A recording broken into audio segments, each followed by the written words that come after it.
Okay, I was running out of storage, so part two.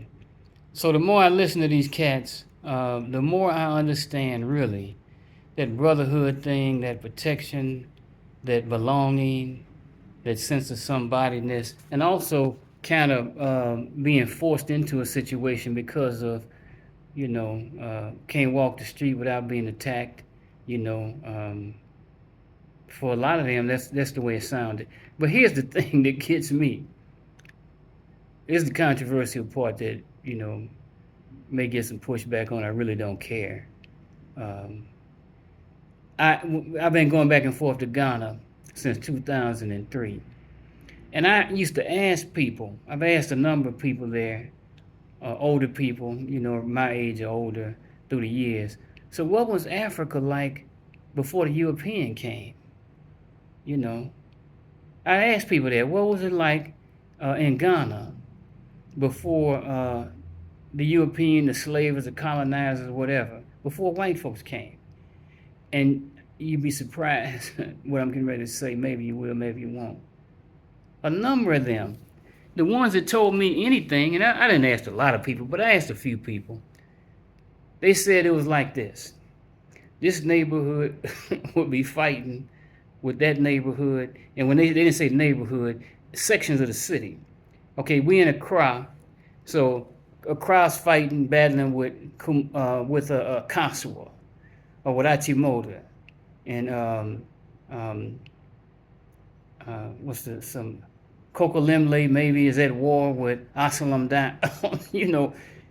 And the more I listen to this gang talk from California, particularly, and Chicago to a degree, but particularly from California, if it don't sound like what they was doing in Africa before the European came. And the thing is, believe it or not, a lot of Africans they don't really relate to Black Americans. I mean, they do, not, and I don't mean any negative thing about it. Some the progressives do, but when they see a Black American, they don't see no African culture for the most part. And they don't see an African, they see a white man, really, especially when they see me. But it's not just a skin tone thing, it's a cultural thing. You speaking like the white man, you dress like the white man, you think like the white man, you act like the white man for the most part. And they don't see much cultural continuity between you and them. This is the truth. I ain't talking about the ones in Brooklyn or New York or California. I'm talking about the ones on the continent, they never been nowhere. And then you pop up. So, and then a lot of us backward in the U.S. too, we ain't connected with Africa. We don't want to be called no African. The progressives do, but I've heard college students talking about they ain't from Africa. They family from Georgia and Mississippi somewhere. I saw it on TV, them talking about it. College, Black Historical College talking like that. So we just as bad as they are. But this is how you can tell we're the same people because we got the same issues. The same dysfunctions and misunderstandings. They don't claim us, we don't we don't claim them. But you can see some continuity and some connections.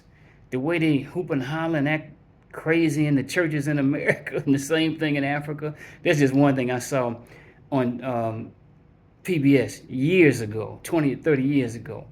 If you turn the sound down, you couldn't tell whether he's in Africa or America. And none of the Africans have been to America, none of the Americans have been to Africa. But I'm telling you, that gangbang thing and that madness that was happening in California, especially in the 80s and the 90s, the bloodshed, the killing, the mindlessness, the way I don't know if it was that bad in Africa before the European came, but that's how they explained it to me.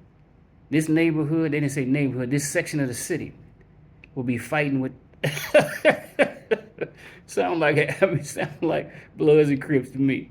Sound like Peace Stone Nation, Black Stone Rangers, El Rugen, whatever they called it, and the gangster disciples and the vice lords. I'm telling you, we a mess. Peace.